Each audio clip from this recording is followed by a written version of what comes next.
When I think about the Northwest Coast, I always think about the diversity in cultures, in governance structures, in languages. A lot of people think it's kind of all the same culture up here, totem poles and canoes, and it's extremely diverse. I think the history of the West Coast First Nations is long and complicated, and there's a lot more to our history than what you would read in a book. And I feel fortunate that I grew up in a culture where a woman's voice was inherent and her power was inherent. So we were very much a very strong matrilineal-based culture.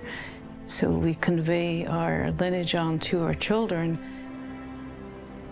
Our way of life as a people and our people ourselves were born of the land. It's a reciprocal, symbiotic relationship that has created our language. All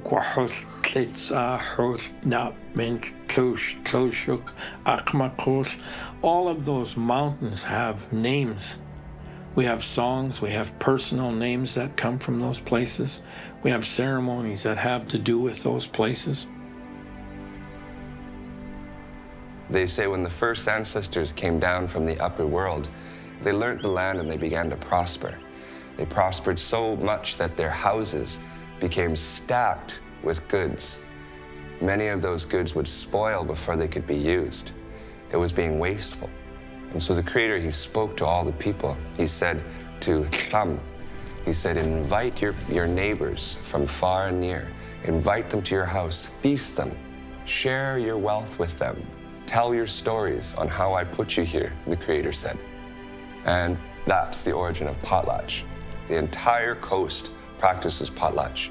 Well, for one thing, it was the hub of our social and political wheel. It's our identity. It's how we named our children. It's how we marry. That's how we bury people.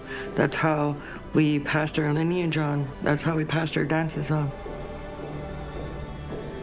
But you know, our songs are not generic. They're history songs. The main events that happened to us became songs. During a potlatch, you invite guests who you then pay as witnesses, or by them accepting the gift, they're agreeing to remember everything that has happened during that ceremony. So there's deep history, roots here and with family and clan and stuff. Because this is our lands. We didn't come from somewhere else, you know, and this is it. I would say that the early settlers arrived in the idea of doctrine of discovery or terra nullius, that this is a free and vacant land to be claimed. The first time European faces saw who we were in the late 1700s here in my territory, we had already been decimated in numbers, and we hadn't even seen the second wave of smallpox yet. We had villages all around the lands here, all around the shores.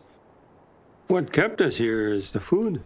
Lots of seafoods and bountiful that way, you know. And through time, we learned how to farm the seas, and so we wouldn't overtake.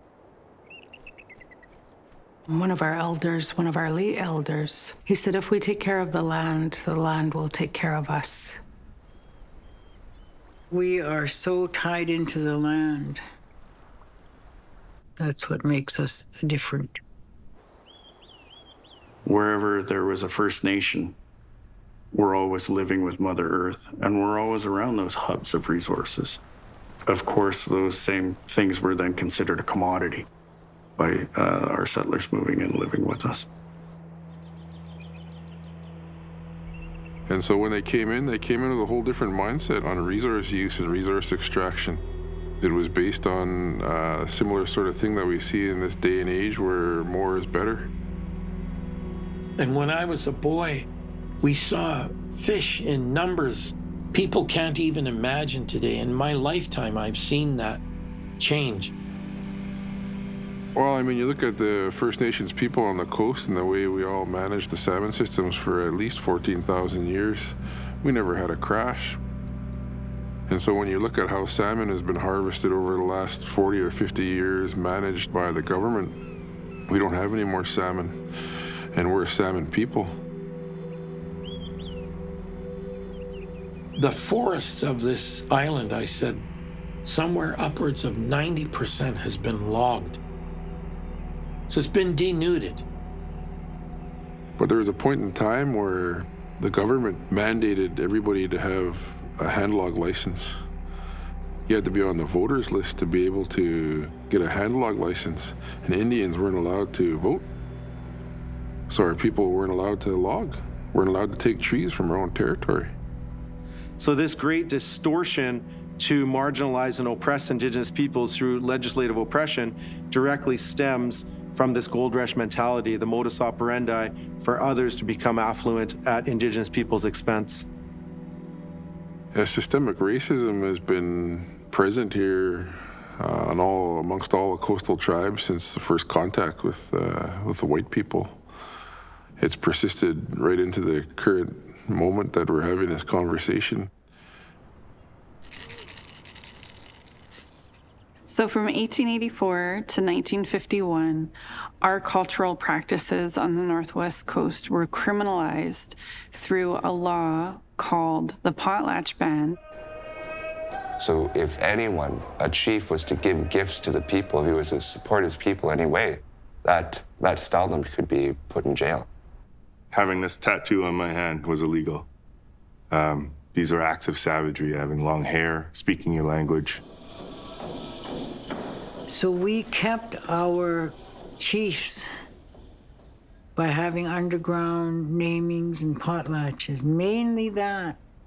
1951 is when that law was dropped, and that's not very long ago. That's within my mom was born before 1951.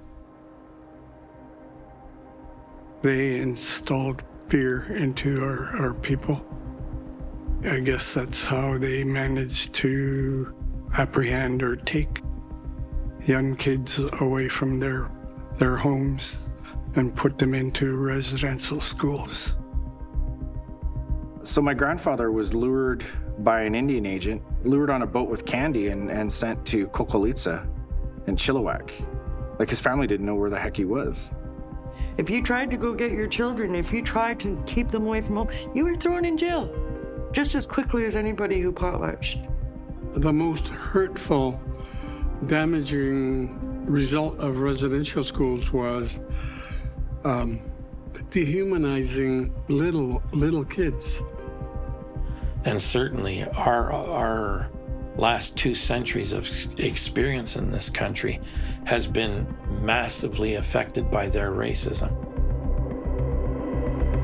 Western people, settlers, they don't need to be afraid to look back. They need to look back. Just understand the history, understand what modern North America's built upon, hey? So many ways we've survived, and also by not giving up our lands or waters ever. No one in the colonial world has a record of us giving up our land because we never did. It's ours. I think to this day, many people still have a preconceived image that, oh, there's a reserve somewhere over there on the outskirts of our town, and they forget to acknowledge that the entire area that they live in is in our traditional territory, and that we've been marginalized onto these reserves through colonialism. Nothing in this world can deplete who you are. They stopped us from speaking. They took our children away. They stopped us from potlatching, and yet we still potlatch. We still sing. We still teach our children how to speak, and there's nothing in this world that was going to stop us from being who we are. My daughter's name is Skiltu, and before she was born, I made a commitment that I would be speaking Simalgach to her as much as possible. Sangiget. Sigramanak. Sigramanak. Ganshkabawilksa. Ganshkabawilksa. Smablukotech. Smaluokotechgodi. Zahoich Simalgach. Zahoich Saamgach. Doyach Sitnesam Sim. Oyach Sitnesam Samgiget. Kabit Hei. Kabit Hei. I'm 7. When I see my daughter speaking Simalgach, I feel so full. Ludzech Godi, your heart is just so full. We're a living culture. This is not a history that once was, that somehow faded away, never to be heard of other than in museum spaces. We are not going anywhere, nor should we have to. Never again will we not be proud of who we are. My generation is the first generation in our community that can walk into this building, participate in a potlatch, not have to worry about anything. My mother's generation, my grandfather's generation, the ones before them, couldn't do it. Weren't allowed. But I could walk in here free. My kids could walk in here free. And now with what's left from the older generations, we're learning, we're building, we're instilling those customs back into the younger generations through language, through traditional ceremonies. And one day, if we continue to do that, we'll be right back where we were when we were tens of thousands of Heiltsuk people using our language on an everyday basis, practicing our culture freely, not worrying about who's going to walk through those doors and tell us we can't do it. Those days are gone.